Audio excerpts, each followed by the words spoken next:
Mis queridos hermanos, muy buenas tardes, qué gusto poder saludarles en esta plataforma Creciendo Contigo Mujer, la radio católica para la mujer, porque ser mujer es un privilegio. Les damos la bienvenida a su programa Nuestra Fe Católica. Este día tenemos un tema muy especial, las funciones de un párroco, y tenemos de invitado a un párroco, el párroco de Santo Tomás Apóstol, Ixtlán, Oaxaca, es el padre Félix Rodríguez Barrios. Padre, bienvenido. Qué gusto me da saludarle. Buenas tardes. Buenas tardes, Luby. Igualmente me da mucho gusto estar contigo. Pues muchas gracias, padre. Este ha querido ser pues una especie también de reconocimiento para todos los párrocos, justo ahora que se acerca ya pues mañana la fiesta de San Juan María Vianney, que es el patrono de todos los párrocos. Pues, si me hace usted el favor, padre, me gustaría que iniciáramos haciendo una invocación al Espíritu Santo, por favor. En el nombre del Padre, y del Hijo, y del Espíritu Santo. Amén. Te damos gracias, Padre, por este día que nos has permitido amanecer. La vida es un regalo tuyo. Gracias, Señor, porque nos das la oportunidad de disfrutar de lo que has creado para nosotros y de pasar por este mundo tratando y esforzándonos de hacer el bien. Gracias a ti, Jesucristo, por habernos llamado a ser tus discípulos. Gracias a ti, oh Dios Espíritu Santo, porque nos recuerdas las palabras de Jesús, nuestro Maestro, y nos ayudas a entender aquellos contenidos que nos cuesta todavía entender, y nos fortaleces y nos impulsas a vivir la fe en nuestro mundo. Te damos gracias porque nos acompañas, porque vives en nosotros, porque caminas con nosotros. A ti, Santísima Trinidad, un solo Dios en tres personas distintas, te alabamos, te bendecimos y te damos gracias. Y te encomendamos esta actividad, a ti que vives y reinas por los siglos de los siglos. Amén. En el nombre del Padre, y del Hijo, y del Espíritu Santo. Amén. Amén. Pues padre, muchas gracias por haber aceptado esta invitación y se le agradezco muchísimo. Este programa ciertamente es principalmente para las mujeres. Siempre les digo que como quienes materialmente somos las encargadas de la educación en la fe de nuestra familia, sinceramente. Y por eso me interesa que conozcamos todo acerca de nuestra fe católica. Y algo de lo que a veces no nos ponemos a pensar mucho es justamente en este tema de hoy. ¿Cuáles son las funciones de un párroco, padre? Bueno, las funciones de un párroco son las funciones de todo sacerdote, es enseñar, santificar y regir, gobernar o dirigir, también se puede decir. Esas son las principales funciones que hace un sacerdote encargado de una parroquia. Y bueno, enseñar lo hace pues proclamando principalmente la palabra de Dios, esa es la tarea principal. Luego también es asegurar que haya evangelización en la parroquia, especialmente a través del querigma y de la catequesis.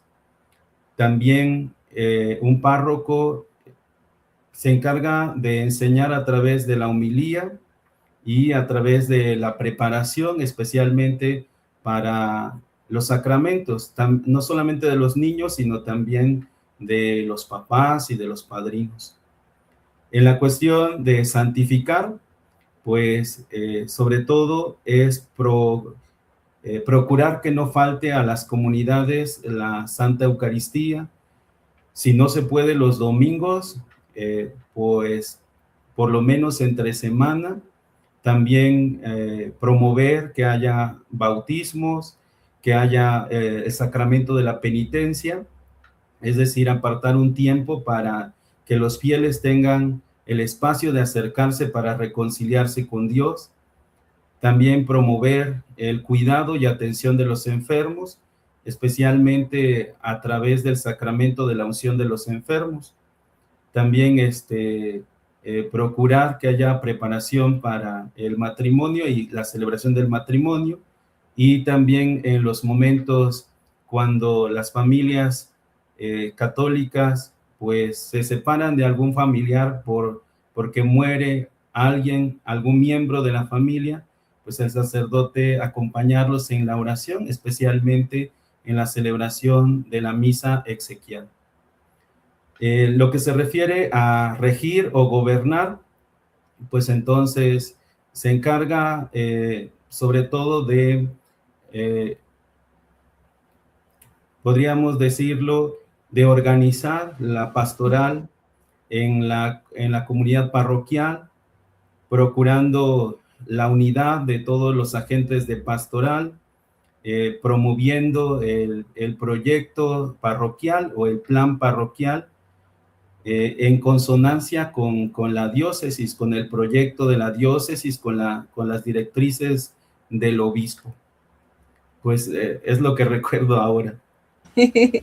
Fíjese, padre, que algo que me llama mucho la atención, hace varios años, cuando recién llegaba el Papa Francisco al pontificado, por ahí del 2013, recuerdo que una pareja que eran de los de la guardia del Papa, querían casarse, y resulta que pues le pidieron al Papa que los casara.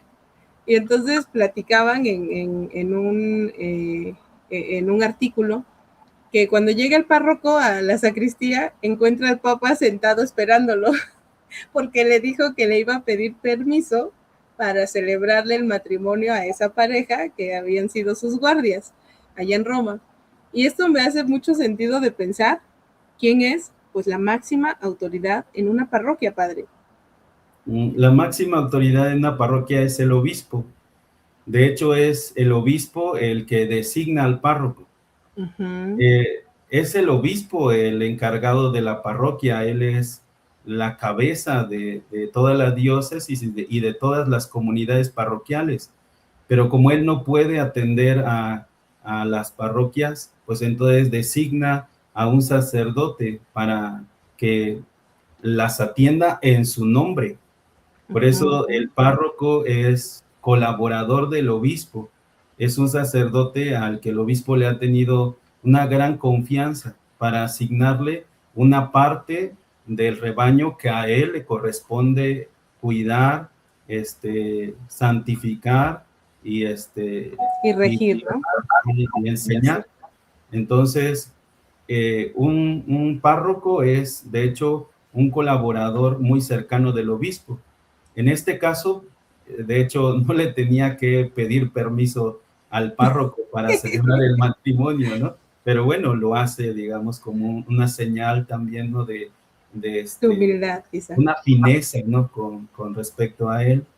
Y nada más le tiene que avisar, tal vez, ¿no? Para que lo sepa, pero de hecho, no le tiene que pedir autorización, ¿no? Muy bien, padre. Y ahora que menciona que es el obispo quien nombra a los párrocos, ¿por cuánto tiempo es esto, padre? ¿Hay algún plazo específico o es hasta que se requiera alguna situación pastoral, no sé?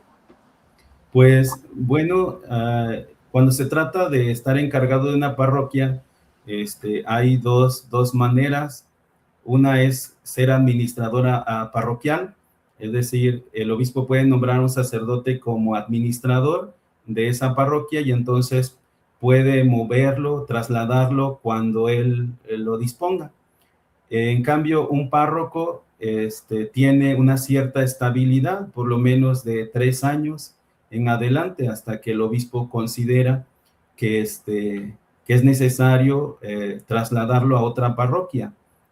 Esto debido a que se le requiere por alguna cosa, o también porque es sano también, ¿no? Después de un tiempo cambiarse de parroquia. A veces ya no tiene uno que decirle a los fieles, ya se le acaban a uno las ideas y la creatividad para ese lugar. Y es bueno también los cambios, son buenos. Sí, me imagino, ¿no? Como reza el dicho, eso sí, ni tanto que queme el santo, ni tanto que no le alumbre, porque resulta que también me imagino que a ustedes les pasará hasta un poco lo que pasa en las administraciones públicas, ¿no? Por ejemplo, acá en Oaxaca hay, pues los municipios, por ejemplo, tienen un presidente municipal por 3 años, dependiendo, hay algunos que hasta por menos, si son por los sistemas normativos internos, pero por partidos políticos es así. Y entonces yo me pongo a pensar que a veces ni bien se está dando tiempo de enterarse de cómo está el trabajo pastoral, cómo se viene armando, quiénes son los colaboradores, cuáles son las comunidades, y si los cambiaran muy pronto, pues pienso que también no podría rendir muchos frutos el trabajo que estén haciendo ahí, ¿verdad? Así es, sí, precisamente. Nos ha pasado a algunos que llegamos y decimos, bueno, me voy con calma porque voy a estar mucho tiempo, y luego nos trasladan. O también hay algunos, ¿verdad?, que ya llevan mucho tiempo porque pues tienen mucho trabajo y entonces requieren quedarse un poco más de tiempo. Pero sí, no es sano estar poco tiempo porque no permite empezar cosas, procesos y darle seguimiento, pero tampoco creo que conviene quedarse eternamente en algún lugar porque eh, puede ser pesado también para el propio sacerdote y para los fieles. Creo que los cambios y cierta dinamicidad son buenos para las parroquias, también para nosotros. Sí, padre, me imagino. Y bueno, ya me decía usted que es el obispo el que lo nombra. Quiero entender que pues de alguna manera las cuentas de todo el trabajo pastoral pues se le rinden a él, pero ¿qué tipo de cuentas? ¿Cómo es esto? ¿Cómo da usted como una especie de reportes tal vez respecto a cómo avanza el trabajo pastoral en una parroquia o cómo es eso, padre? Sí, bueno, a quien rendimos cuentas directamente es al obispo, pero hay ciertos mecanismos para ello. Por ejemplo, cada parroquia pertenece a un decanato y es a través del decano como se nos dan las directrices para la pastoral. Y también hay reuniones, ¿no?, donde se dan directrices para poder llevar a la parroquia. Y con respecto a la cuestión de la administración también, ¿no?, hay visitas del obispo que se hacen cada determinado tiempo, las visitas pastorales del obispo. Entonces el obispo viene y entonces pues se reúne con los agentes de pastoral, se reúne con el párroco y hace una inspección de cómo va el plan parroquial, ¿no? Es ideal también eso. Y también se hace una rendición de cuentas en lo que respecta a la administración parroquial, y eso se da a la curia diocesana, directamente a la economía de la diócesis. Entonces, el párroco pues está rindiendo cuentas de su administración parroquial al obispo y a pues los mecanismos que tiene el obispo para poder pues conducir la diócesis. Ah, muy bien, muy bien. Y, por ejemplo, ahí de repente he visto algunas, hablando en cuestiones netamente económicas, he visto algunas como aportaciones que se hacen, que nosotros los fieles hacemos voluntariamente. Por cierto, esto a mí me encanta decirlo, es absolutamente voluntario. O sea, la iglesia es la iglesia de los mínimos, ¿no? O sea, ¿qué te pide? Ayuda a la iglesia en sus necesidades, el quinto mandamiento de la iglesia, pero sin obligarte a un diezmo, ¿no? Te sugiere la iglesia que des, por ejemplo, de diezmo una vez al año, que es la colecta anual diocesana en el caso de nosotros, que des lo de un día de tu salario, o sea, ni siquiera es el 10%, ¿no? O sea, que tuvieras que dar el 10% de todo tu sueldo mensualmente, no, te pide un día. Pero he visto que hay algunas colectas, ¿no? El óvulo de San Pedro, no sé si también se hace alguna para Cáritas. Aquí en Oaxaca me ha tocado, y eso los animo a que no dejen de dar sus colectas, por ejemplo, cuando es en favor del seminario, etcétera, ¿no? Como cuáles tipos de colectas ustedes reciben e inmediatamente me imagino que lo trasladan para pues, la curia durante el año, padre. Pues bueno, con respecto a la cuestión económica, bueno, los párrocos pues no recibimos un salario, sino dependemos de la aportación voluntaria de los fieles. cuando nosotros celebramos la Eucaristía, pues los fieles que solicitan un servicio, pues nos retribuyen, nos dan podríamos decir, una compensación por ello. Esto depende también, no es la misma cuando es en la cabecera y en las comunidades, porque pues las comunidades y los fieles son conscientes de los viajes que se tienen que hacer y de las distancias, entonces varía mucho, ¿no? Gracias a Dios, pues en la mayoría de nuestras comunidades son muy conscientes de eso, ¿no? Y entonces son los fieles los que proveen para nuestra manutención y también para el funcionamiento pues de la maquinaria parroquial, ¿no?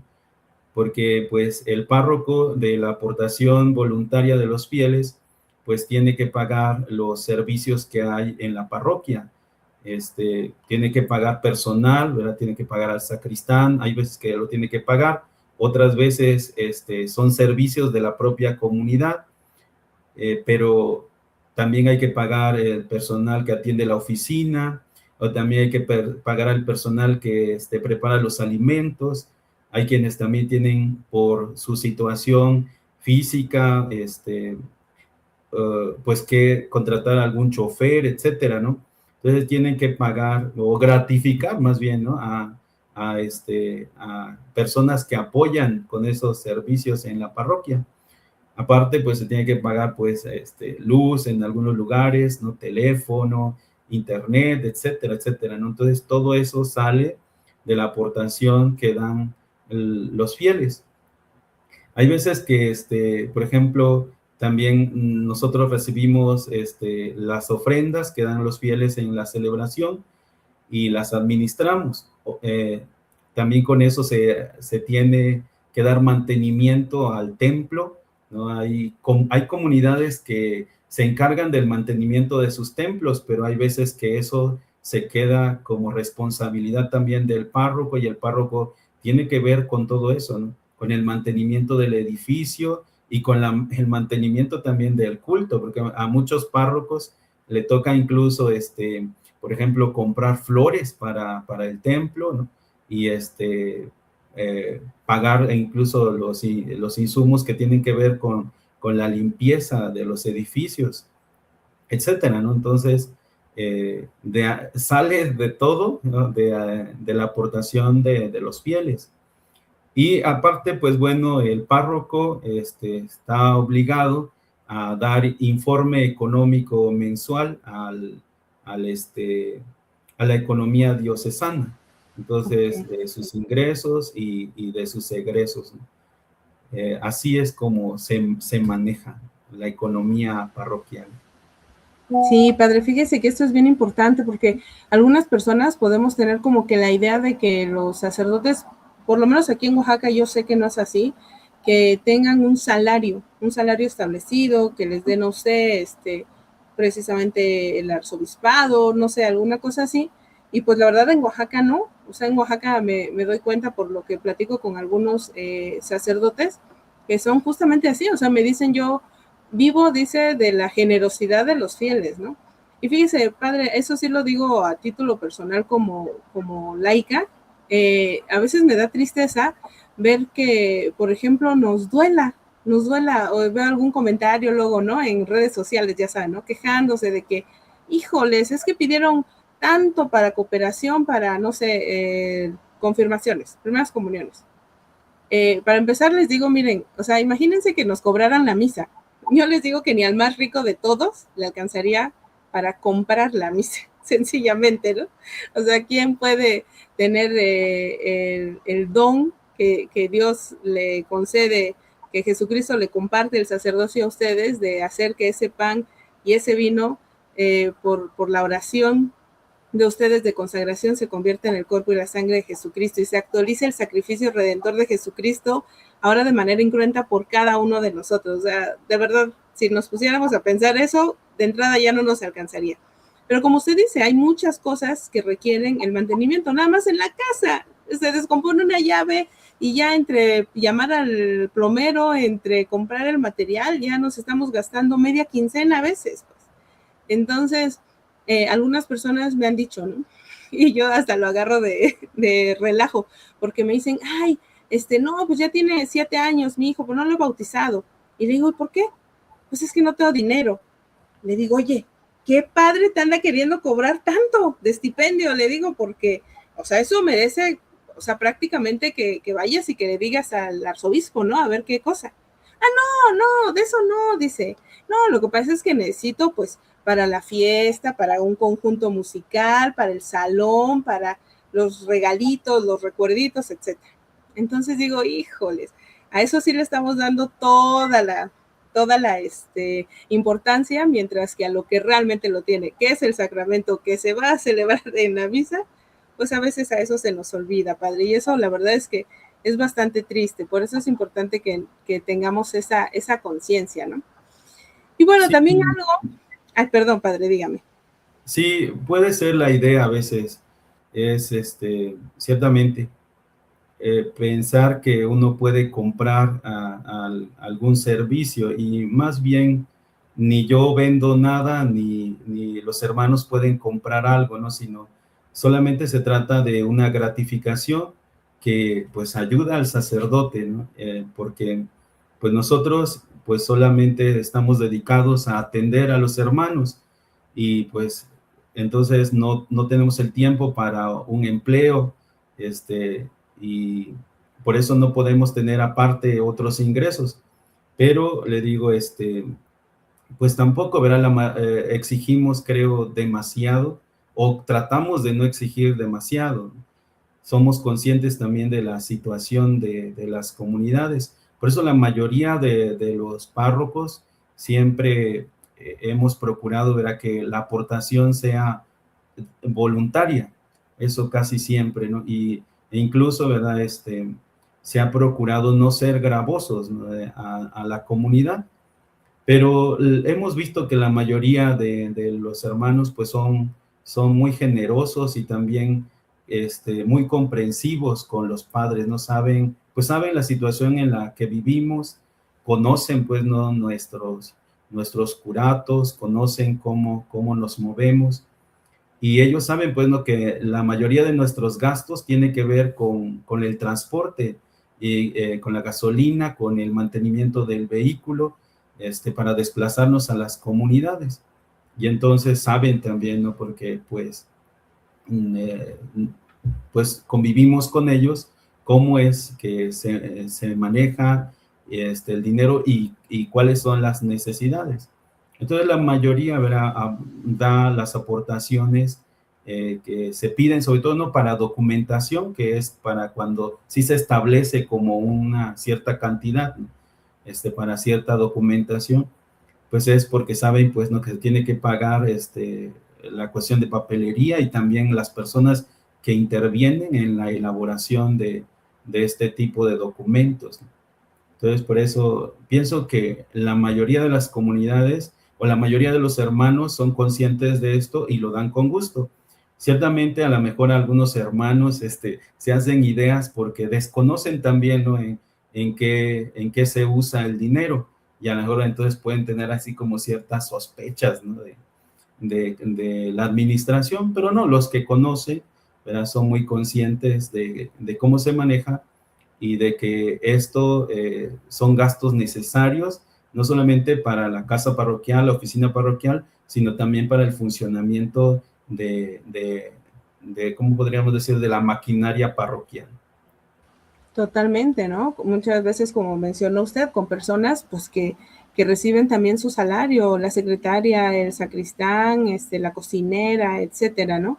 Les digo que casi no me sé ninguna cita bíblica, pero la única que sí me sé es Mateo 10:10, el que trabaja merece su sustento, ¿no? Al final de cuentas. Oiga, y hablando de esta generosidad de los fieles, no solamente es material, sino muchas veces es, como dice usted, esta maquinaria para que trabaje, también hace uso de la generosidad de muchos laicos que se suman al trabajo pastoral. ¿Cómo funciona esto, padre? ¿Quién nos elige? ¿Por cuánto tiempo? No sé. ¿Qué cosa nos puede platicar al respecto? Pues bueno, los agentes de pastoral son bautizados que que son conscientes de su misión como bautizados, es decir, que son conscientes de que, aparte de estar aprendiendo todavía de Jesús, están llamados a evangelizar, a ser misioneros. Entonces son hermanos y hermanas, ¿verdad?, que dan un servicio a la iglesia, dan su tiempo a la iglesia y que trabajan, que dan servicio sin ninguna remuneración.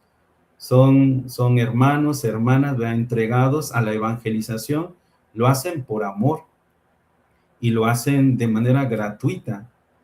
Y ellos se encargan de dar la catequesis especialmente, ¿no?, y de atender los diferentes programas que hay, porque pues en la arquidiócesis, en nuestra arquidiócesis de Oaxaca hay diferentes programas en el plan diocesano, la aplicación del plan, el querigma, proceso evangelizador, liturgia, proyección social de la fe, el programa de familias, programa de jóvenes, programa de pueblos originarios, programa de la pastoral vocacional, y por ahí creo que se me va alguno, pero son hermanos que se encargan de evangelizar, unos a las familias, otros a los jóvenes, otros, ¿verdad?, también llevando la ayuda de la comunidad, la ayuda de la comunidad eclesial, es decir, la ayuda de la iglesia a los pobres, a los necesitados, haciéndoles sentir también nuestra cercanía y nuestra ayuda material. Entonces son hermanos que son llamados también, ¿no? Que el párroco los llama y los invita a servir, y muchos, ¿verdad?, atienden ese llamado y se entregan totalmente. Entonces, los agentes de pastoral son los colaboradores del párroco. El párroco es quien los llama y el párroco, a nombre de la iglesia, los envía. Y eso, ellos son los que, junto con el párroco, pues evangelizan a la comunidad, a la parroquia. Claro, siendo pues también una extensión del párroco, porque imagínese, ahora hace algunos años vi que se estuvieron instituyendo algunos celebradores de la palabra, ¿no? En parroquias donde tienen 20, 25 comunidades que todas quisieran tener su misa dominical, pues mandaban al padre, ¿no? Decía, pues yo puedo 10, 15 misas en domingo, y el resto pues mando a un celebrador de la palabra, ¿no? Para que al menos si bien no va a ser misa, pues, sino la celebración de la palabra, pero al menos la comunidad se reúna, ¿no? Y permanezca así como constante en su fe, ¿no? Padre, ¿cómo podemos los laicos pues sumarnos al trabajo de una parroquia? Pues pienso que ejerciendo algún ministerio o servicio en la comunidad parroquial, hay hermanos que tienen tiempo, hay algunos que no tan bien, pero si se quiere, se puede apartar algún espacio para brindar algún servicio. Por ejemplo, desde los pequeños pueden prestar un servicio como monaguillos, por ejemplo, a la parroquia, a la iglesia. Aquí lo hacen, ¿verdad? En la mayoría de los parroquios hay monaguillos. Entonces ¿verdad?, desde pequeños pueden ya prestar un servicio, porque su presencia, pues, aparte de solemnizar, ¿no?, nuestros actos litúrgicos, pues es un gran apoyo para el párroco, ¿no? También como lectores, como salmistas en el área de liturgia, también como integrar a los coros, ¿no? Si les gusta cantar, pues entonces, si Dios les ha dado ese don, pues entrar o integrar algún coro, o también como salmistas, como ya dije. Están también en las otras pastorales, ¿no? Como si alguien está movido a querer apoyar, por ejemplo, a los pobres, a los necesitados, a los enfermos, pues pueden entrar como ministros, o también entrar en la pastoral social, como se llamaba antes, ¿no? Ahora se llama proyección social de la fe. O sea, integrarse a algún programa, ¿no? Y luego también, pues la otra manera de ayudar a la parroquia, pues es con su asistencia a la misa dominical, donde pues se proyecta también la fe. Es decir, ir a misa, pues no solamente es rendir culto a Dios, ¿no? Y alimentarse de la palabra y de la Eucaristía, sino dar testimonio público a la comunidad de que se es católico. De esa manera ayuda a la parroquia. También podría ser, ¿no? Participando y promoviendo las actividades de la parroquia, como pues los retiros para niños, para adolescentes, para jóvenes, asistiendo y promoviendo pues, ¿no? los diferentes espacios que se dan para matrimonios, para retiros de matrimonios y o de familia, etcétera, ¿no? Creo que esa podría ser la participación de los católicos, una participación activa. Bueno, eso con respecto, digamos, referente directamente a la parroquia. Pero bueno, también sabemos pues que el cristiano católico está llamado a proyectar su fe en donde esté, ¿no? Y en el ambiente en el que se desenvuelva o más le guste, ¿no? Porque también necesitamos buenos católicos, católicos activos, ¿no? En la política o en la administración pública. Necesitamos ver a buenos y excelentes católicos y católicos activos en la educación, en el deporte, en las artes, por ejemplo, ¿no? Es decir, en la música, en todos los aspectos, ¿no? Yo creo que de la vida, donde esté un católico, ha de promover su parroquia con su testimonio y con su esfuerzo en la manera de vivir. Nosotros los católicos no somos perfectos, pero sí somos esforzados, sí somos personas que tratamos de hacer las cosas bien y nos esforzamos por ser mejores personas cada día. Amén, Padre. Oiga, Padre, no, pues estos últimos puntos que menciona usted, me gustaría mucho resaltarlos porque sí, algunas personas me dicen, es que, o sea, por ejemplo, dos cosas. Yo no sé mucho, cuando les he dicho, oye, ¿no quieres ser catequista? Me dice, pero es que yo no sé mucho. Y les platicaba a mi mamá una vez que había escuchado que un niñito le dijo a un párroco, padre, yo ya puedo ser catequista. Y le dice, pero si acabas de entrar al catecismo. Sí, padre, pero ya me sé el Padre Nuestro y entonces yo ya lo puedo enseñar. Y entonces decía, bueno, o sea, finalmente, así sea poco lo que uno sepa, pero qué padre poder transmitirlo. Y por supuesto, de la mano y bajo la guía de tu párroco, pues claro que puedes formarte. Y otro, algunos me dicen, no, pero es que yo, pues, ahora sí que tengo una cola larga que me pisen, yo aquí en la comunidad todo el mundo me conoce, ¿no? Para ir, decía un padre, a mí mucho me vienen a decir, dice, uy, esa señora que anda aquí en la iglesia, si la viera usted cómo ha sido. Y dice, pues imagínese que no viniera y que no estuviera cerca de la iglesia, podría ser peor, le dice. Entonces, como que estas dos cosas que no se nos queden como una especie de estigma, de decir, o no sé mucho o no soy tan perfecto, ¿no? Porque tanto podemos aprender como, por supuesto, estamos llamados todos a la santidad, pero pues es un camino, ¿no? Y que, por supuesto, a veces podemos de repente dar un resbalón, pero el Papa Francisco mucho nos decía, ¿no? Lo importante no es que te caigas, sino no permanecer en el suelo, ¿no? Levantarte de la mano y de la gracia de Dios. Oiga, padre, pues tenemos mensajitos del público y de los hermanitos que se conectan. José Juan Roques dice, gracias por la invitación, bendiciones. Y él mismo nos dice, sería bueno explicar algunos procedimientos, como qué se requiere para bautizar, para casarse, etcétera, ¿no? Porque algunas personas, padre, a mí me ha tocado ver que se quejan, incluso le digo, creo que soy medio activa en redes sociales y por eso me doy cuenta, pero de repente me han llegado mensajes a grupos de Facebook, por ejemplo, diciendo, oigan, ¿saben ustedes en qué parroquia te bautizan sin pláticas? ¿Saben ustedes en dónde te casan rápido y que no salga muy caro?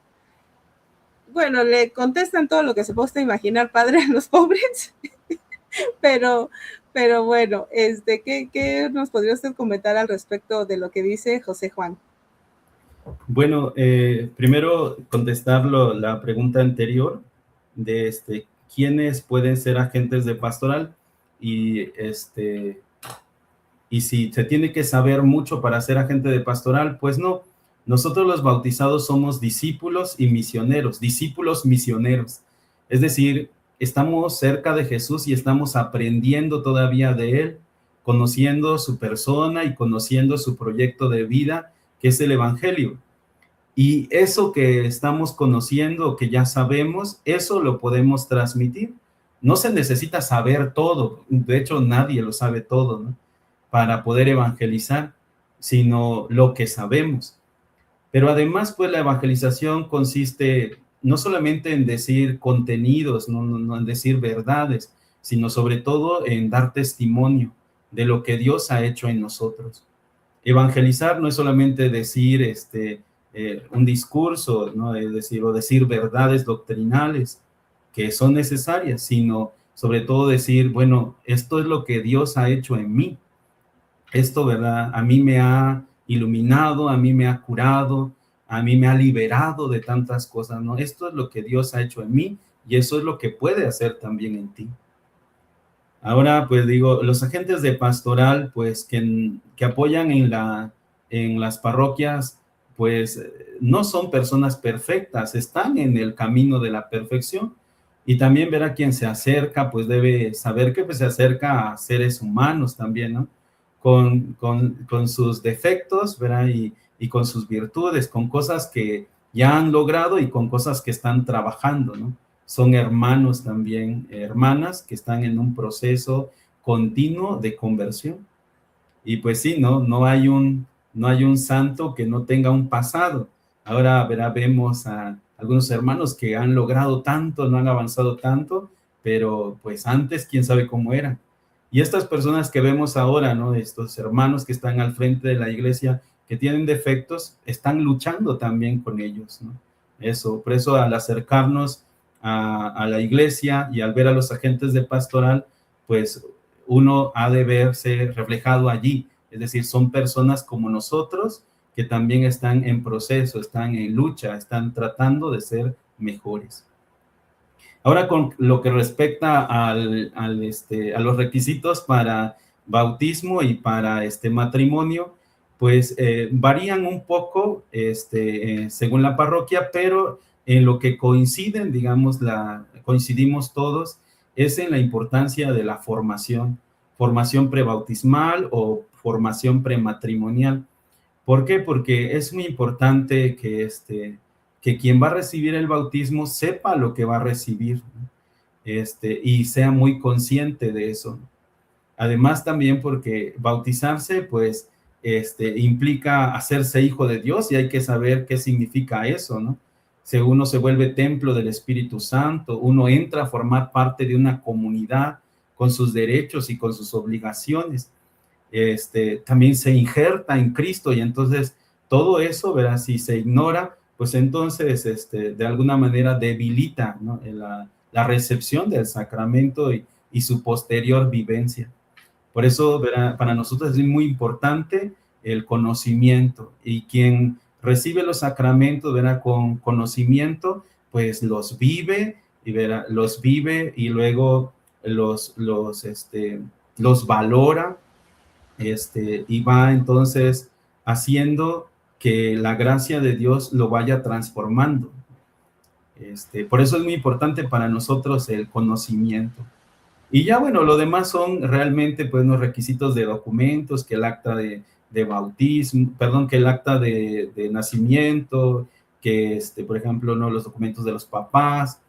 También la formación de los papás y de los padrinos es muy importante, porque también en ella se habla, pues, de los compromisos que adquiere un papá o un padrino al solicitar la entrada de su hijo a la iglesia, ¿no? Entonces debe tener muy claro qué compromisos adquiere. Y por eso en las parroquias se pide esto. Estos son de los requisitos principales, la formación. Ciertamente, Claro. hay una resistencia, eso sí, no una resistencia a la formación, porque, pues bueno, de repente nos estamos volviendo un poco cómodos, ¿no? De repente queremos hacer ningún esfuerzo, pero quienes han ido a la formación prebautismal no se arrepienten, o a la formación prematrimonial, porque reciben elementos que les ayudan realmente en el matrimonio. Y si no se los dan en la parroquia, hay que sospechar, ¿verdad? Hay que sospechar, porque nosotros, los sacerdotes, queremos, pues, ¿no? Lo mejor para ellos, ¿no? Si se les pide formación, es creo que porque queremos, ¿verdad?, que el matrimonio funcione, que dure. Los que dan las pláticas regularmente son personas que llevan años en el matrimonio y que pueden darles a ellos así como, pues, unos consejos, ¿no?, que les van a poder servir en su vida de matrimonio. Por eso, Claro. pedirles eso es porque los queremos y porque queremos que su matrimonio dure o que vivan, ¿verdad?, realmente el bautismo como una gracia. Sí, padre, y es importantísimo porque imagínese, nada más para la escuela, fácilmente vamos para terminar una licenciatura, 20 años a la escuela, empezando desde preescolar, nos aventamos 20 años yendo a la escuela, y la profesión, ¿qué le gusta? 30, 40 años, bueno, he visto a muy poca gente cumpliendo 50 años ejerciendo una profesión, generalmente son los sacerdotes los que sí me toca ver que cumplan tanto, ¿no? Como el padre Rómulo, 60, cosas así, ¿no? La mayoría de las personas, de los laicos, ejercemos una profesión 20 años, 30 años, ¿no? Y imagínense que tenemos 3 sacramentos que nos generan impronta, que se nos quedan grabados en el alma hasta toda la eternidad, ¿no? El bautismo, la confirmación, el orden sacerdotal en su caso, padre. ¿Cuánto tiempo tendríamos que formarnos para poder ejercer dignamente un sacramento que viviremos eternamente, padre? Imagínense. Entonces, por eso es tan importante, como usted menciona, padre, la preparación. María de la Luz Esperanza, buenas tardes, padre Félix, buenas tardes, Luby, saludos, tía Linda. Mucho gusto en saludarlos, gracias por su programa, un abrazo con mucho cariño. Muchas gracias, tía Luchita. Gracias. Socorro Esperanza, felicidades por su programa, muy interesante. Gracias, padre, por su valiosa participación. Muchas gracias. Soco, tía preciosa. Mi mamita, Nubia Amador, qué gusto verle, padre Félix, le recordamos con mucho cariño. Ay, muchas gracias. Gracias. Cari Hop, buenas tardes, saludos Luby y al padre Félix, un gusto ver a tu entrevistado de lujo. Me pregunto, ¿cómo podemos apoyar a nuestros sacerdotes? No solo en los gastos materiales de la parroquia, sino en las necesidades de ellos como personas dedicadas a servir a la comunidad y que claro que también valgan y visiten como los demás, valen y visten como los demás, dice Cari Hop. ¿Cómo poder ayudar a los sacerdotes? Pues es muy importante pues la oración, la cercanía también, el hecho de acercarse a sus párrocos, creo, preguntarles cómo están, pues, y también incluso pues no buscar su amistad, una sana amistad con ellos, y luego pues pienso también que hay veces que hay que corregirlos, pues, ¿no? De manera fraterna, de manera cercana. Hay que a veces, pues, ¿no? Los sacerdotes pensamos que estamos haciendo las cosas bien y resulta que no, ¿no? O a veces, digamos, hacemos cosas de buena fe y resulta que, ¿verdad? Podemos estar, a lo mejor dando no el testimonio que los demás esperan de nosotros, ¿no? Entonces es importante también la oración, la cercanía y a veces también la corrección fraterna. Es bueno acercarse al párroco y decirle, padre, he visto esto, verá, pues por ejemplo, la comunidad, verá, resiente esto, entonces se lo digo, ¿verdad? Eso también nos podría servir. Ah, padre, muchas gracias por esta, pues, humildad que nos expresa también. Dice Angie López, padre, buenas tardes. Como dice la oración por las vocaciones, necesitamos más sacerdotes.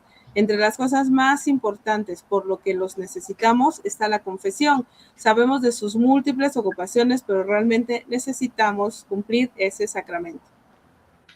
Sí, pues los fieles tienen que acercarse y solicitarlo y el párroco tiene que buscar un espacio, ¿no? Darles opciones. No puedo ahora, tal vez, ¿no? Porque si nos agarran un poquito antes de la Santa Misa ¿verdad? Y vamos a tenemos un tiempo nada más para esa Eucaristía y vamos a salir corriendo para otra comunidad, pues no los vamos a poder atender así con todo el dolor del corazón, pues, ¿no? Y sí, pero si, por ejemplo, nos dicen, oiga, padre, ¿cuándo tendrá tiempo? Y buscamos en la agenda y hacemos un espacio. Yo creo que todos los párrocos estamos en esa disposición. Y también, pues, a lo mejor, diferenciar un poco, ¿no? La confesión de la dirección espiritual, que esta requiere más tiempo, ¿no? La confesión ciertamente es más breve, ¿no? Como, pues, es decirle al sacerdote, después de haber hecho el examen de conciencia, pues, mis pecados. El sacerdote, pues, es el medio a través del cual Dios nos perdona, ¿no? No es el sacerdote quien perdona, sino Dios a través del sacerdote por el orden sacerdotal. Es más breve la confesión, pero la dirección espiritual pues requiere su tiempo, ¿no? Entonces, si alguno de los hermanos requieren que se les escucha, pues también pueden solicitar, ¿verdad? Al sacerdote, al párroco, un espacio en su agenda, por lo menos de una hora, para poder platicar, expresar su situación y pues pueda el sacerdote, ¿no? Ayudarle a encontrar la luz, ¿no? Para esta situación. Entonces, la confesión es más breve, porque a veces tenemos ahí, nos ponemos nerviosos, yo creo, ¿no? Yo por lo menos estoy confesando y entonces veo ahí la fila, unas 20, 30 o 40 personas todavía, me empieza a dar nervios, cuando más bien quieran platicar. Pero cuando es así, es mejor buscar un espacio aparte en la agenda y así uno los puede atender pues con cierta más calma. Exacto, muchas gracias, padre. Nancy Vázquez, amén. Saludos desde Allen, Texas. Muchísimas gracias, Nancy. Mercedes Amador Rendón, otra tía. Saludos, padre Félix, desde Ocotlán, Oaxaca. Saludos también. Dice Cari Hop, un saludo muy cariñoso al padre Félix de su amigo Salomón Esperanza, que ruega a Dios que lo conserve muchos años y esperamos su visita. Abrazo fortísimo, gracias, padre. Salomón. Y dice, un abrazo fortísimo al padre Félix. No, ya lo dije. Pues muy bien. Creo que esos son los comentarios muy bien que tenemos, padre. No sé si quisiera usted hacernos un comentario final y le agradecería mucho, padre, que nos dé su bendición. Sí, con mucho gusto. Pues yo creo que ya hablé bastante. ¿Verdad? No se esperaba usted, creo que hablara tanto, pero la costumbre. Entonces, solamente eso, pues agradecer, yo aprovecho para agradecer a todos los agentes de pastoral que son, ¿verdad? Nuestra fuerza en las parroquias y cuyo trabajo y esfuerzo a veces no es reconocido ni valorado a veces no suficiente por el párroco y a veces menos por las comunidades. Pero los agentes de pastoral realizan un servicio extraordinario sin el cual la evangelización sería imposible y sin los cuales también el trabajo de un párroco es extremadamente más difícil. Por eso reconocer, ¿verdad? A todos los agentes de pastoral, desde los monaguillos, ¿verdad? Los ministros, los de los coros, ¿verdad? Todos los servidores de la liturgia y luego especialmente, ¿verdad? Los hermanos que ayudan en la catequesis, en los diferentes programas, en las diferentes atenciones a los niños, a los jóvenes o a los adultos. De verdad, expresarles mi agradecimiento. Yo creo que todos los párrocos, ¿verdad? Pues no podríamos hacer nada sin ustedes. Y luego también, pues le digo, invito a las comunidades a valorar los servicios de los agentes de pastoral y catequistas, ¿no? Porque ellos ciertamente nos ayudan a nosotros, pero los ayudan más a ustedes, ¿no? A los padres de familia. ¿Por qué? Porque apoyan y coadyuvan en la educación cristiana de sus hijos, ¿no? Reforzando, digamos, los valores humanos y cristianos que ustedes inculcan a sus hijos. Entonces, los catequistas refuerzan eso, ¿no? Y además profundizan con ellos la fe. Entonces, a quienes apoyan y ayudan, los catequistas y agentes de pastoral son especialmente a las familias que forman cada comunidad que pertenece a la parroquia. Para ellos, pues, nuestro agradecimiento y profundo reconocimiento. Gracias. Gracias, padre. Gracias a usted también. Si nos da la bendición, padre. Nuestro auxilio está en el nombre del Señor, que hizo el cielo y la tierra. Señor, escucha nuestra oración y llegue a ti nuestro clamor. Y la bendición de Dios Todopoderoso, Padre, Hijo y Espíritu Santo descienda sobre ustedes y les acompañe siempre. Amén. Pues con eso llegamos al final de esta emisión, queridos hermanos, Nuestra Fe Católica. Agradecemos profundamente al Padre Félix Rodríguez Barrios, el párroco de Santo Tomás Apóstol, Ixtlán, Oaxaca. Gracias, Padre, por compartir con nosotros esta hermosa y exigente misión de ser párroco. Y pues a la querida comunidad, yo les digo que este programa nos sirva de recordatorio para pasar de la gratitud a la acción. Animémonos a rezar por nuestros sacerdotes, porque pues ya vemos, ellos nos sostienen con sus sacramentos, pero también nosotros debemos sostenerlos con nuestra oración. Pues Padre, nosotros nos despedimos asegurándole que continuaremos haciendo nuestras oraciones por su ministerio y el de todos sus hermanos sacerdotes. A ustedes, queridos hermanos, pues gracias por acompañarnos en esta transmisión de su programa Nuestra Fe Católica en esta plataforma Creciendo Contigo Mujer, la radio católica online para la mujer, porque ser mujer es un privilegio. Les invito a que sigan nuestras redes, que se suscriban a nuestro canal de YouTube y que compartan este material para que llegue a muchos hogares católicos. Si Dios y María Santísima nos lo permiten, nos vemos el próximo lunes. Hasta pronto. Muchas gracias.